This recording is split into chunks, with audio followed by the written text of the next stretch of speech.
Can we start off with a little bit of family background information? How long, were you born in Carroll County? I was born, I live within 3 miles where I was born. My mother and my grandfather ahead of me. And the house was built in 1812. Mm-hmm. And then my daddy bought a farm 2 miles on down the road in 1939. And when I got married, I started housekeeping there. And I lived there for 46 and a half years. Wonderful. What was your dad's name?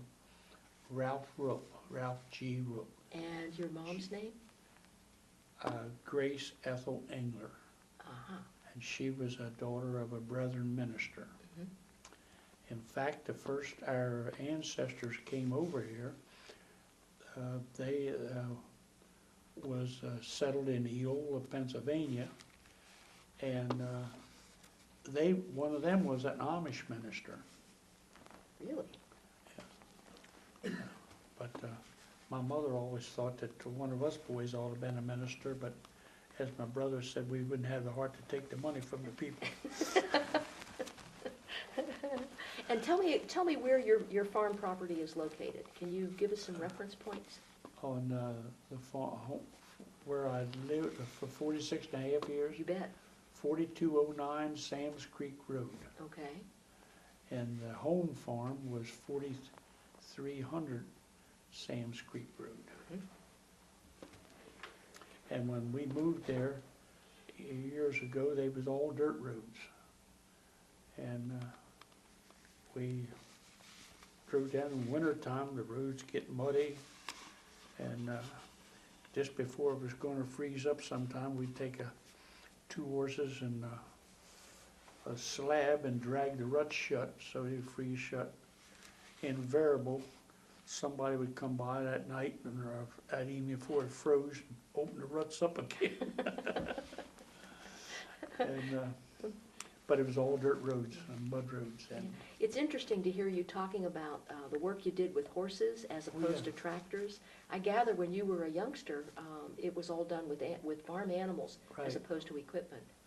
That farm, a field right in front of my house, George, they come back there. I always thought it was 15 acres in that field, but they have this modern equipment to measure stuff with now, and they say it's 16 acres in it. And it used to take me 3.5 days with 2 nags and a 5-foot mower to Wow. mow that field. To get the hay put in, Yeah. get the hay cut. And they come out there and mowed it in an hour. Ooh. Did that make you shake your head just a little bit? Well, my wife and I love to sit there on the porch and watch how everything works today. Yeah. And they came in there yesterday and reseeded that with a drill. It's don't look more like a drill and nothing, just a big tank on it where they have all the seed in it and a whole bunch of disc. And I don't know why they do it, but used to be we had the disc about 6-8 inches apart.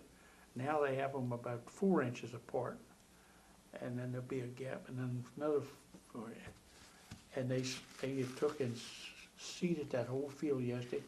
When they pulled in and set the drill down, I looked at my watch, and it was 9 o'clock. And at 10 o'clock, he pulled out. Wow. He sowed 16 acres 16 acres. in 1 hour. Was that no-till? Is that Yes, the technique called no-till? Yeah. So instead of opening up the earth and letting Right, the right. topsoil blow away, Right, you would just inject the seed? right. Wow. Do they put fertilizer in it, or do they? Well, they'll come back later on maybe and spray it or something. Mhm. But that'll be sprayed on later. But it was so windy yesterday, man, the corn fodder was blowing out across the yard and kept on going. And we went back there and built right along 7 years. I moved in that house 7 years ago on Labor Day. And in there at the farm, we had 4 big maple trees in front of the house.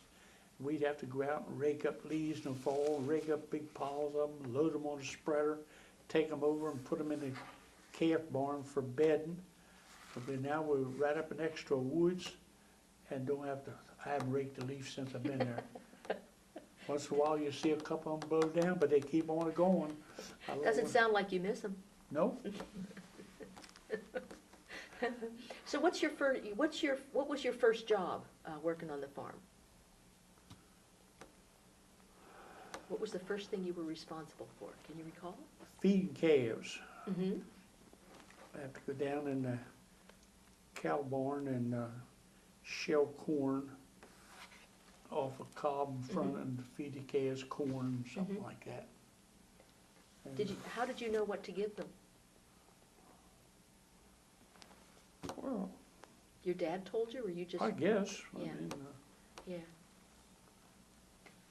and then as time moved on, we had a litter carrier in front of this barn, and had 2 tracks, and you pushed this litter carrier up through the barn behind the cows and forked the manure into the litter carrier, and you took it out around the corner, and then you tripped the thing, and then it went out in the barnyard, and it had cables, supported with cables on the barn, and dumped a great big pile of all this manure up out in front of the barn. Wow. And when spring come, you went out there and forked it on the manure spreader. That was a big improvement. Well, we forked it on by hand. Wait a minute. Nobody forks on manure by hand no more. Yeah, what do they do? What do they use these days? Tractors and loaders. Wow. Just get a front loader and then put it into the spreader. Right. Gosh. So your first job was taking care of the calves, right? How many were you raising cattle at the time? Oh yeah, had a dairy farm. Ah. Milked 17 cows, and wasn't too long we got to learn how to milk them cows. And there was I had a sister. I was from July to the following year, December, when she was born. Then my parents waited about a couple years, and then they had 2 more boys. And so us 4 children milked these cows in the morning before we went to school. Ooh, what time of day would that be? Well, we'd get up around 5 o'clock, go down there and go in there and milk these cows by hand. And my daddy bought an old black cow. He only paid $15 for the old nag, and she was the hardest milker. She'd make tears come to your eyes milking her. And we children swapped off milking her, and we always accused the one ahead of us not milking her out dry. Now, when you say she was hard to milk, it was the hand action, or just she was ornery and kicked at you? It was just hard to get milk out of her. Yeah. And, What was her name? I don't know. Was it a polite name? I guess. We children were brought up, our grandfather was a minister. We couldn't call him nothing. It wasn't polite. So at a dairy farm, what did you do with the milk? How did you process it? Well, my daddy ran a retail milk route. Oh. And here in Westminster and New Windsor, Union Bridge, went down around Louisville and delivered milk. And of course, in those days, you put it in glass bottles and washed the bottles every day and put it in glass bottles. You pasteurized it. But we do have some people wanted raw milk, and I still have a few raw milk caps, and I got some pasteurized caps at home. From the Roop milk? I got a museum in my basement, all old stuff. I like antiques. Yes, indeed. So when did you mechanize taking care of the cattle, the dairy cattle? When did we take care of them? There's only one thing I can never remember how we got the milk, because at first my daddy built the dairy out here on 27, right off the edge of my grandfather Roop's farm, and had it down there. there was a nice great big spring up behind there, and the water from that spring came down. We had plenty of water to run the dairy by. But man, the health department wouldn't have, they don't like springs today no more. And gotta have wells today. But when then finally in about 1936 or 7, he brought the dairy, or moved the dairy up there at home and built it down there. And me and my brothers, we could never figure out, because we didn't have no pickup trucks, how we got the milk from the barn there in the dairy across the road and up the hill, because they built the dairy up on the second floor so that my daddy was always unique for, so nothing, didn't have to get a free ride or something out of it, so that the milk would come down the hill. You wouldn't have to have a pump to pump it. And we pasteurized it up there, and then you open a valve and it came out over an aerator. And in the refrigeration room, he had a great big tin tank made to put brine in it so it wouldn't freeze. Of course, they had a compressor there to cool that. And as the milk, they pumped this brine, cold water through the aerator, and that cooled the milk as it came down. And then we had a bottler there, about that big around, about that high. And I guess maybe it would have held 5 gallons of milk at a time. But you could set the valve coming down so it didn't come down too fast. And you bottled, it had 2 places where you put your foot on the floor, and that brought the bottles up and underneath a thing to put the milk in, and the second one would fill it up, and it came around. The next one would put the caps on. That was a tube there about, I guess, 3 foot high that had the bottle caps in. In a stack. Yeah, they were about that big around, and the cap was about that high, and it mounted on the bottler. And then we put 12 quarts of milk to a crate, and then you could put them in up till they was 4 crates high, and then we had them on a little truck like wheels, and we push them on in the refrigerator. How much milk would this be done every day? Every day. How much milk would you be processing every day? I don't realize anymore. 17 cow. Well, and we bought milk from a couple dairy farmers right close to us, and put in there, in with that milk. Did you ever separate out the cream or make butter or do any of that? No. It was all milk. If we had a few cream customers, so we'd have 1 can of milk that set off there to the side, and he'd make us get a dipper and go around the top and get the cream off of it and put in. And And when you were running the routes, when the family was running the routes, it was in a truck? yes, that was 7 days a week. They delivered milk in those days 7 days a week. So my daddy never went nowhere on a Saturday night, but one night a year, summertime, we took off. We went to Winter's Strawberry Festival over Winter's Church.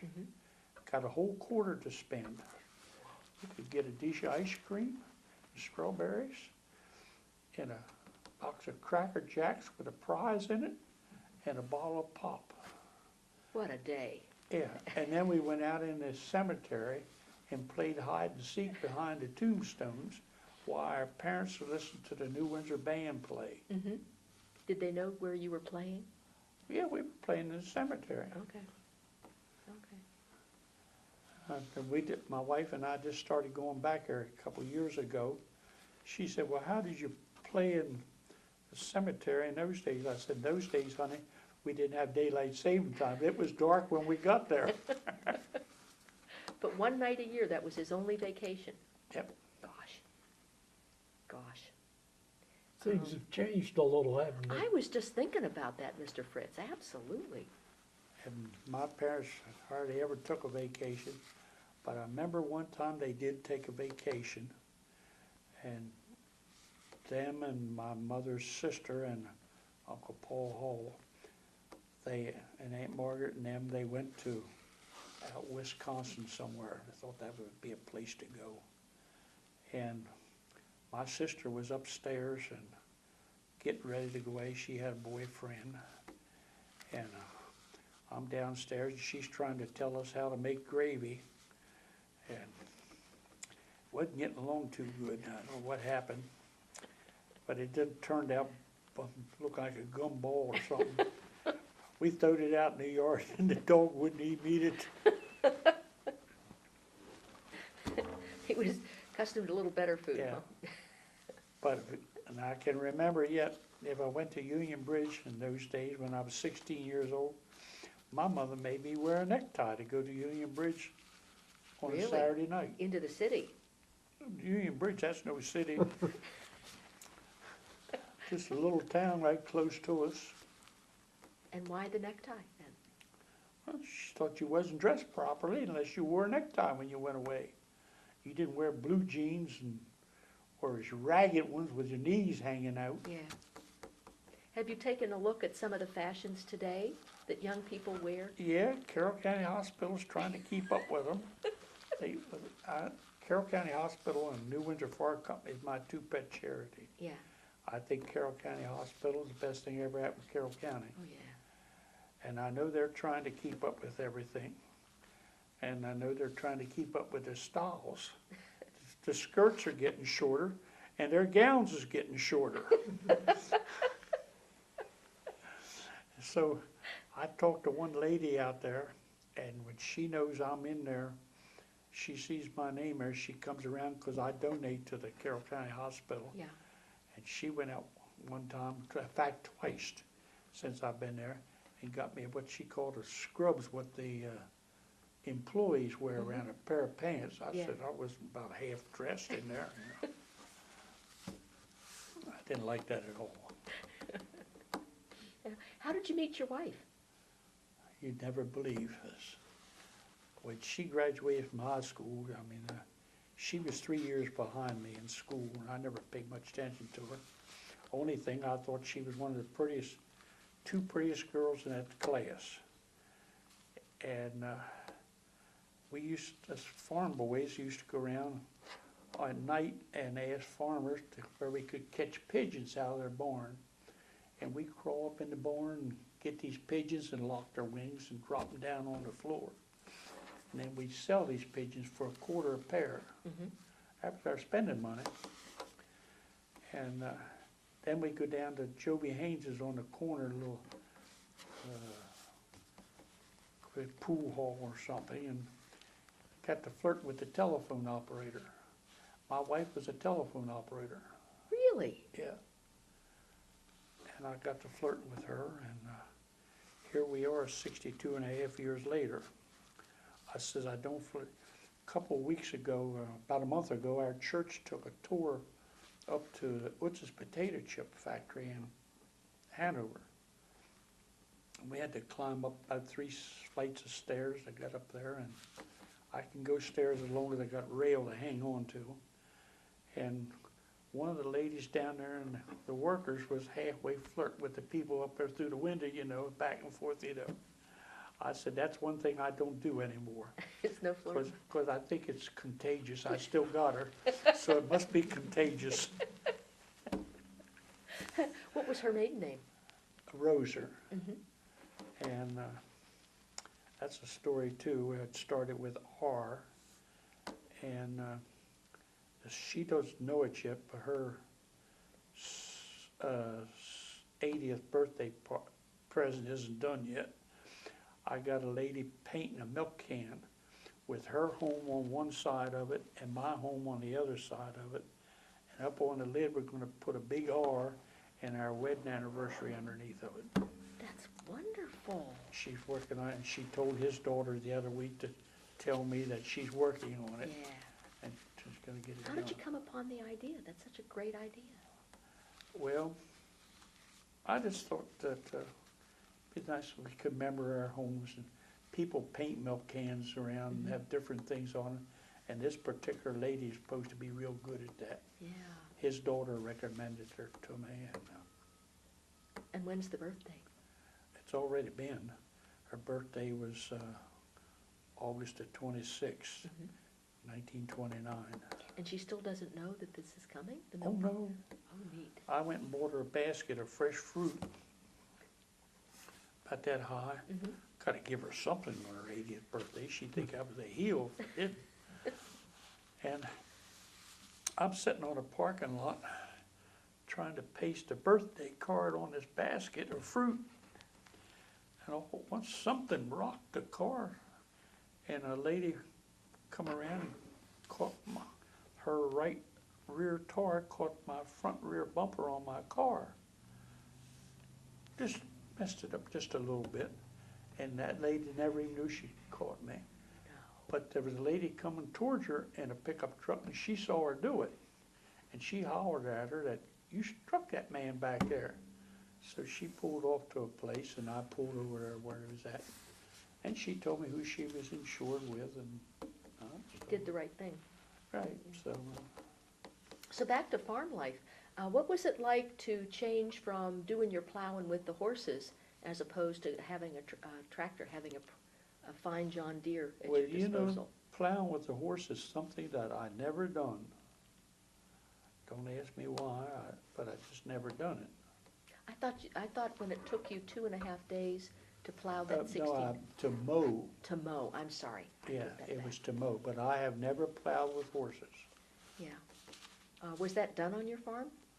Did somebody plow with the Yeah, horses? Daddy had some hired help that come and do Yeah. it, and once in a while he would hire a man with a tractor that done custom plowing. Yeah. Come in there with an old Ford. They had Lindsay Cook come around there with an old Fordson tractor and plow Yeah. for us. So when it came time to start cutting the hay using a machine as opposed to something pulled by the horses, was it a special attachment to your John Deere?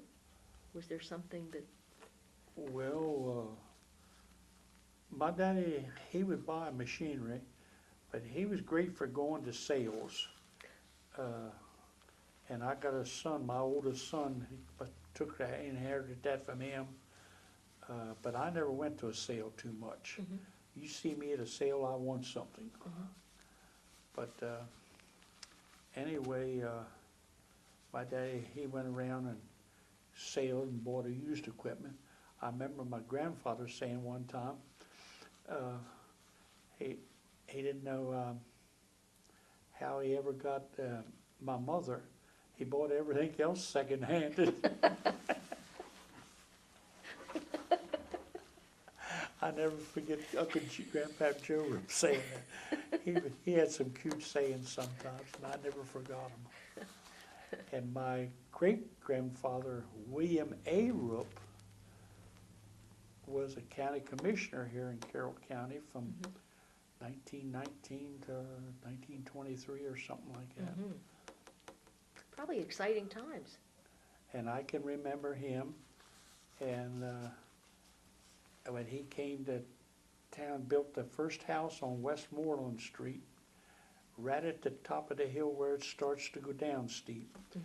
And my daddy took 2 horses and a scoop in there, and they scooped the foundation out with a scoop My goodness. up on that hill. No yellow Caterpillar. No, equipment, it's no? long before that. Wow. And my daddy also, or Grandpap Roop, had 2 sisters that never married. Now, he had one sister, Aunt Rachel. She lived down in Virginia, and that there was another place too. We used to like to go down to see her. And my brother and I took off one time at 4-H Club Week. After we got done at 4-H Club Week at College Park, we drove it all the way down there to Fincastle, Virginia, and stayed with her for a couple days. She made the best biscuits.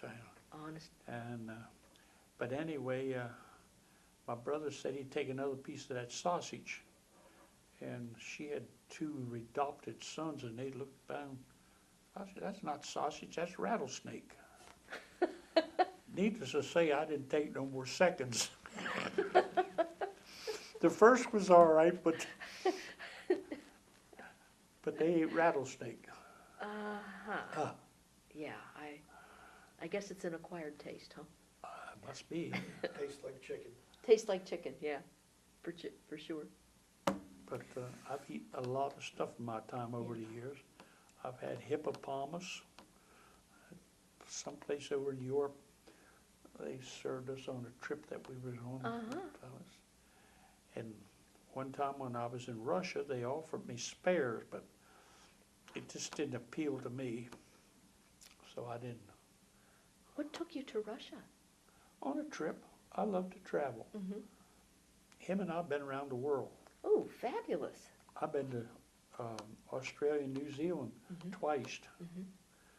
My Bob Jones, our former county agent, he used to get trips together, and I asked him about going down there.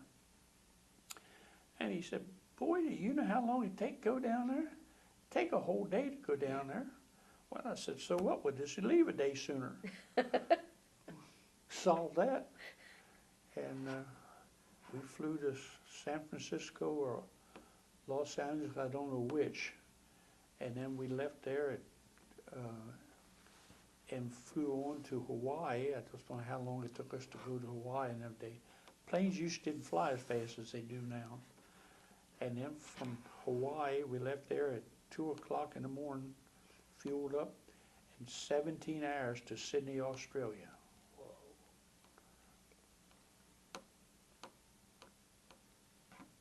Whoa. Yeah. But the last time we went down in about 15 hours, straight through from California. For heaven's sake. But the planes now are flying 631 mile an hour. Mm-hmm. It's hard to look down there and count fence posts. Is there any special memories from being in Australia and New Zealand? That North New Zealand is one of the 5 prettiest countries I was ever in. Yeah. North New Zealand. The North Island. Uh-huh. Yeah, with all the tropical stuff. Yes, and sheep, they said they had 80,000 of them. I saw 60,000 of them. They said the other 20,000 must have been behind a hill. But there's More sheep everywhere. More sheep than people. I don't know about that bad, but they said what the ratio is, but I forget what the ratio is, people to sheep. Yeah. But and I love sheep. Lamb, if it's fixed good, it's good. My daddy, he hates it, but I bought one of the 4-H lambs out here to sale, and I told my wife, my daddy lived with me the last 5 years of his life, and I told my wife, I said, "Don't you tell him it's lamb."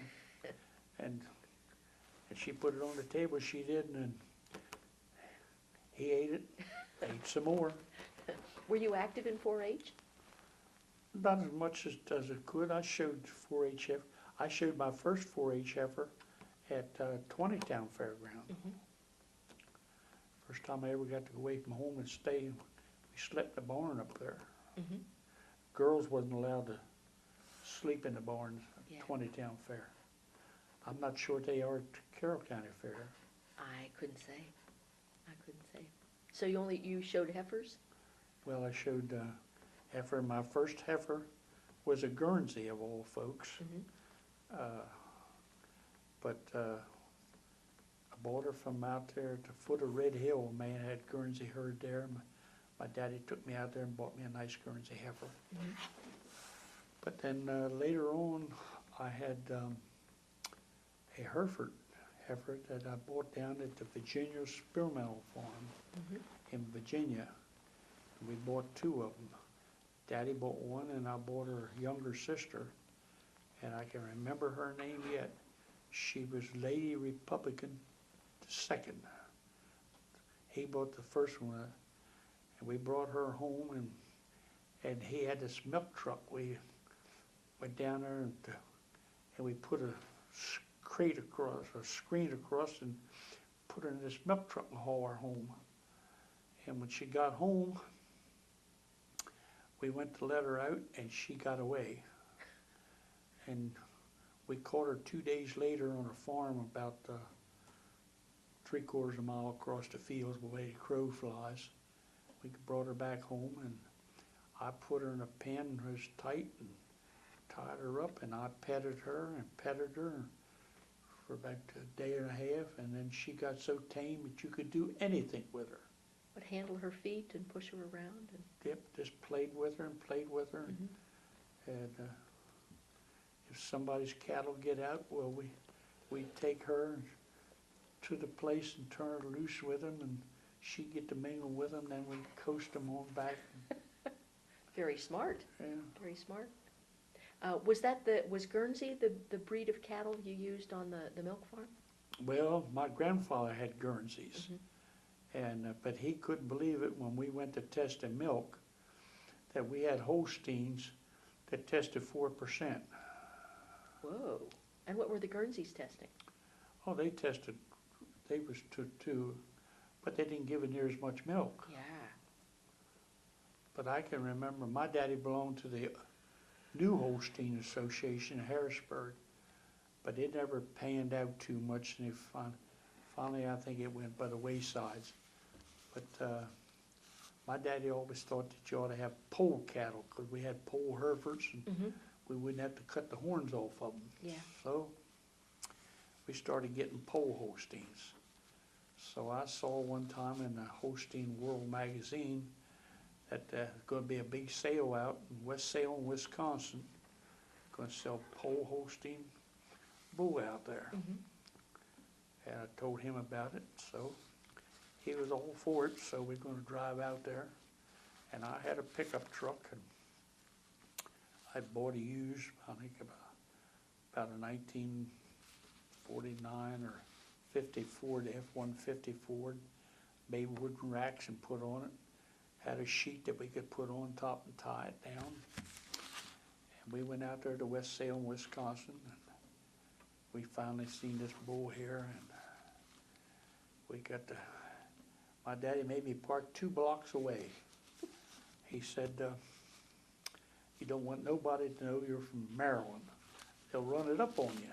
Oh. I started down there, and he happened to look over and seen I had a pencil from the ball fertilizer planted chemo. He broke it in half and threw it in the gutter. So we get there. This bull calf came up for sale, and Pop gets on it. He starts bidding. He never makes a noise. He just blinks his eye or nods his head. And he get up about $1,250, and he says, what do you think? They always call me Raleigh. What do you think, Raleigh? I said, well, if I'm paying half of it, I think that's enough. So we got off of it, and then somebody there told us that they knew a farm about another, I don't know how much far, good 100 miles, I believe. So we left there at that farm, and we started going till we got to this town, Nicollet, Minnesota, and stopped at a filling station there. We asked a man where he knew this farmer, Harvey Swartz, and had pole Holsteins. Yeah, he lives right up the road here. Daddy said, well, how far right up the road?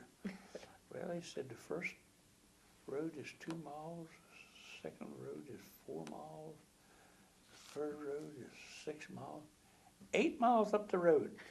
He's right there till that road meets there, and there'll be a big wooden butter turn out there at the end of his driveway. He lives right turning in that driveway there. So we went up there, and it was 10:30 at night when we got there. And we get to this place, and we pull in there. Man, I could smell in those days. You could smell, he had a stack of pea vines on his farm. And the Green Giant pea factory was right near there. And they gave him all the pea vines from there, and he fed these pea vines to the cattle. Shrivers used to do it too out here. But it makes a real odor. And he come in there, he was picking corn that night. He said they have hail up there. Every year somebody gets wiped out by hail. And last year he got wiped out by hail. He had to buy corn from his neighbor. This year his neighbor got wiped out by hail, and he was picking corn for his neighbor, and he was going to take it over. So he took us in his milking parlor, and he had a guest register. He said he thought he had people, visitors from every state in the union, but he wasn't sure about Maryland yet. He had one there from Hawaii, he said. So we signed his guest register, and he got his records out on different cows and what he had there, and my daddy liked that. My daddy was right sharp on cows. He was sharper on cows than I was. And so he finally, we took a flashlight and we went out into Meta and booted these cows and got them up and looked at them and this and that and the other one. Finally he went back and we picked out, we bought a bull from this fellow and 2 heifer calves, and put them in the trunk, and he gave us a bale or 2 of hay to bed the truck up with, and the most beautiful hay you ever seen in your life. They don't have no dew out there in Minnesota. Huh. And so your hay don't blemish from dew overnight like it does around here. Yeah. You have beautiful looking hay. Better to pick up with them and put these 3 calves in there. And he gave us some powdered milk and a bucket with a nipple on it. And you got to feed these calves every 30 hours when you're trucking them. That's a law. Yeah. And we pull into a filling station, get some warm water, mix up some powdered milk for these calves, and fed them. And What'd you wind up spending on the calves?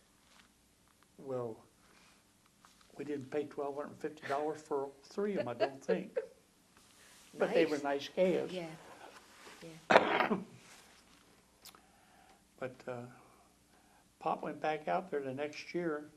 That bull was going to be for sale out there again, and he brought $1,250 again that year, but I wasn't along with him. But that year he bought a bunch of hay out there. We had a drought in here, and hay was scarce. Yes.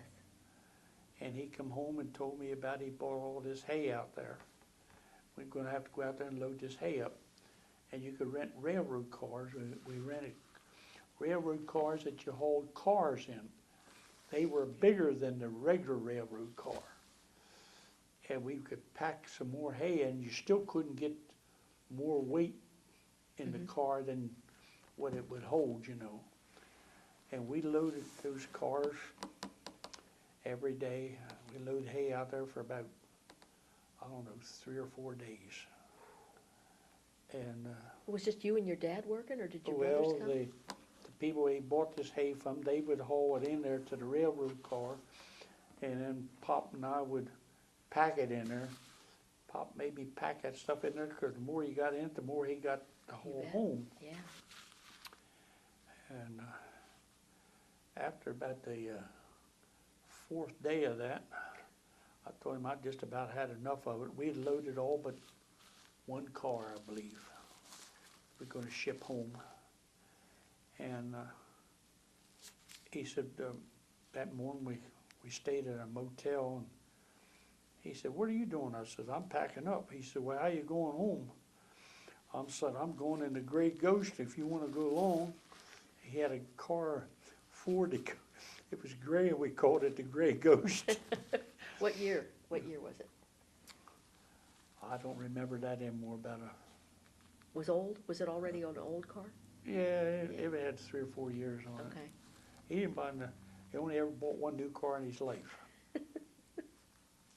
Cars was real hard to get in 1947, and he bought a Hudson Commodore 6. Ooh. In from Russ Lampert there in New Windsor. Mhm. And I got a picture of me. I drove that car on my way on my honeymoon. I got a picture at home, and I stand there Mhm. getting ready to leave on our honeymoon. Nice, nice. So what happened with loading the hay? What Well, happened to the last car? of well, hay? we brought all them cars back into New Windsor, and Daddy sold this hay to different farmers. Mhm. And we had to be in there and unload this to different people that come Yeah. in. They take it around there to DP Smelters and weigh it on scales. And Mhm. Pop, I mean, he had a way for niggling and making money. Good man. He never went to high school, but He never did? didn't graduate. I didn't graduate from high school. I only went to I finished my freshman year. It was wartime, and he had me home helping him on the farm doing different things. And I spent half of my freshman year. One time I went back to school, and the class had moved to another room. Wasn't nobody in the room. I had to find out where my class was at. Yeah. Was this about the time you encountered the German prisoners of war working on the farm? Mhm. Because all the American Yeah. guys had been drafted, had been, Uh-huh. okay. And of course, years ago, when I was on the farm there, drove up and down these country roads, never had no license, you know. And the day I turned 16, he took me to Westminster and got my license. And the next morning, he put me and my brother on the milk truck. And the next 3 years, I drove the milk truck. Mhm. And finally, he got out of the milk business. Yeah. What year did he wind it down? What year? Well, I was 16, and I drove for 3 years, so I guess it was 19 when Mhm. I was 19 Mhm. when he quit the milk business. Who took over the route, though? Where did people get their milk? I think he sold out the Willow Farms. Yeah. Yeah. So does that mean the cows left the property, and what did you do with you had a Dairy building? cows. Yeah.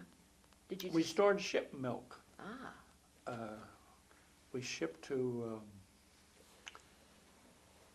Harvey Dairy in Washington, D.C., or Brentwood. mhm. And for some reason, I don't know why, my daddy had it against, for a long time, against association, dairy association. Mhm.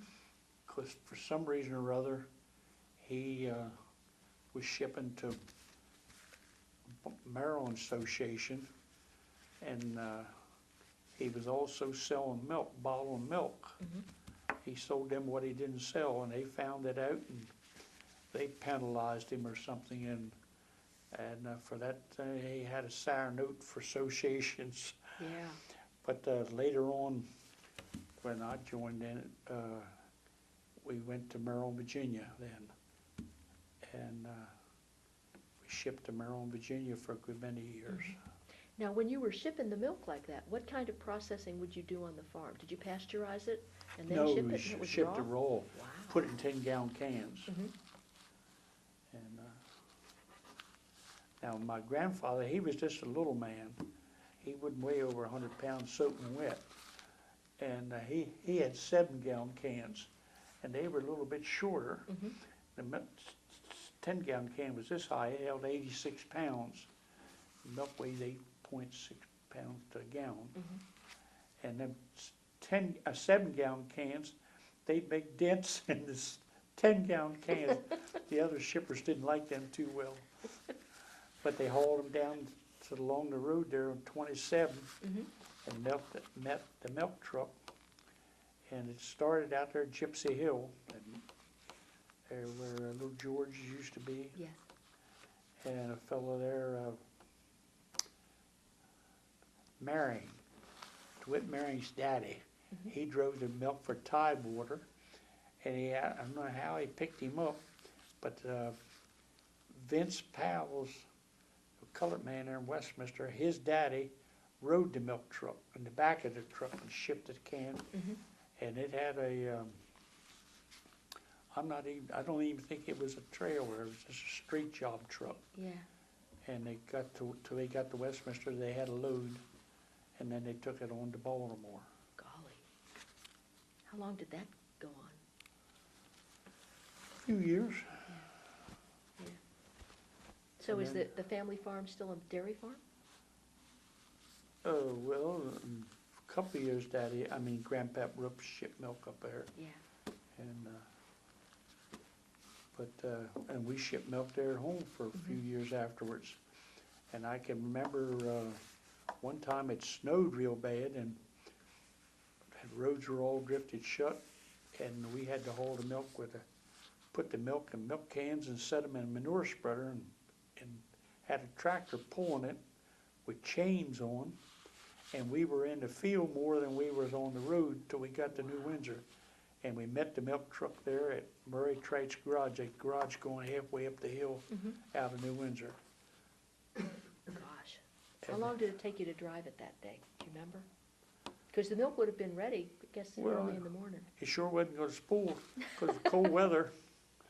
And I can remember one time there at home, the electric was out for 4 days. And milk truck in it, and I had the milk, I was the first one that had a milk tank.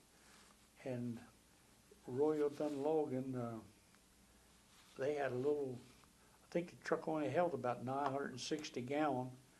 And Pete Green was driving the truck, and the plant manager, Ots Ray, I can remember him yet, and they had him up on top of the truck, and they was handing these 10-gallon cans up onto the side of the truck, and another man with a hand rolling up to the Ots Ray, and Ots was dumping these in the tank, and he says, Ron, he says, this stuff looks like skim milk.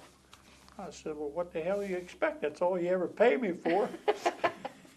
We was always accusing the dairy not paying us enough for our test because we wasn't on DHIA at that time, you yeah. know. He told Pete after he went there, he said, I really walked into that one. Let's go back and talk about, you mentioned that there were some prisoners of war that worked on the farm with you. Oh, yes. When I was 16, of course, I drove down to the Tacoma Farm Road Park there, and you turned in there and went back in there, and it was a Shriver farm. They had about 2 acres fenced off with chain link fence all around it. And all these prisoners slept in there in tents. And Did they have uniforms? Did they have no, just just clothes? street clothes. Yeah. They just looked like the rest of us. Did they all speak English? Some of them, best part of them. Yeah. And if they couldn't understand it, me don't understand, or something like that. They have it, you know. Yeah. But they was around us long enough that they learned to speak English. Yeah. Well, the instruction I gather was that they were given lunches, and they were supposed to eat their lunches and stay separate. They brought from, their lunches along the paper bag, Yeah. just like some children carried their lunch to school in a brown paper bag. But you didn't take that approach, did you? Oh, well, my daddy told him just keep that, take it along back home with him, and he set them right up to the big kitchen table. We had a large kitchen, and Mother fed them right at the kitchen table. What would a typical lunch be? Well, just like we cooked meat for them and different things. A hot meal? Yeah, it was a hot meal, oh, Yeah. yes. Yeah, rather than a cold Oh, sandwich, yeah. right? No, my mom never made much of them. I give her credit. Yeah. And I always had something to eat. I was never hungry. But you should have seen our garden. Was it We big? we had a garden close to an acre, and it was worked with a horse and one horse, and they plowed it, and a lot of it we worked by hand. Were you in charge of doing the weeding or some of the, I got picking the bugs off? I got a big help in it out there. Yeah. I guess it was a good motivation. If you wanted to eat, you Oh, had yeah, to. Yeah. yeah. What was her best thing? What did she cook the best?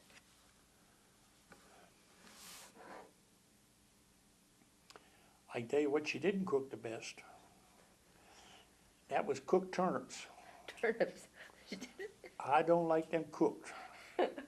and she diced them up in little squares about that big a square, and mixed potatoes in them and ruined them too. Now, I like raw turnips, and I love cooked turnip greens. I go to the Cracker Barrel restaurant, they feature cooked turnip greens. Yes. And I go there just to get them. Are there any recipes your mom served, maybe at the holidays, that are now family traditions? I don't know, but we ate well. Yeah. Yeah. And she was a good cook. And she always made the best little dishes of chocolate, I guess pudding. She called it blue mange. I don't know where she ever got that name. Blue mange? Yeah. Okay. And then put milk on that. You remember it to this day, huh? Yep. And something else I remember, she made little cupcakes and had raisins in them, and she made them in these pans that they put them paper in, and she called them hermits. Oh, okay. And we used to have a hickory tree down behind the barn right along the road, and we'd send us kids down there and pick up these shell barks, they called them. And we had took the outside hulls off of them, and we kept them, and then she'd send us down on a rainy day sometime down in the basement with a hammer and crack them things open and pick them nuts out of them. And she'd sprinkle these nuts on top of them. And they were good eating. And my wife hasn't got to that recipe yet to make them like she did. It's hard to duplicate a good cook. Right. It truly is. So how many kids do you have? I have 4 children, 10 grandchildren, and 9 great-grandchildren. Congratulations. Thank you. Do they all gather for holidays? Do they get together for Thanksgiving? And Oh, yeah. And this coming year, I'm supposed to have them on New Year's. Last year, I wanted them on New Year's Day. I got a basement down in the cellar that I could put them all down there. It's 4,200 some square feet, I know, because I wanted tile to put down. I had a concrete floor, and every time we walked down on that concrete floor, we tracked that cement dust up in our house. We got a dark hardwood floor in our new home, and it shows every mark that you step you put on it. And so they told me you'd have to put tile on it, and go out to Lowe's and pick out the tile. When I went to Lowe's, they had what we wanted, but they didn't have enough for it. And they say, don't buy it at 2 different places. Even though it's supposed to be the same, it might, but different batches are different. So they called Hanover, and Hanover had it. So I took my pickup truck and went to Hanover and got it, a whole pallet of it. And till we got home, my headlights was up in the trees. The lights was, and it's. so how'd you get it out of the truck again? We got something at the farm come out and pick it up, set it on the outside, and they carried it in from outside, piece by piece as they needed it. Yeah,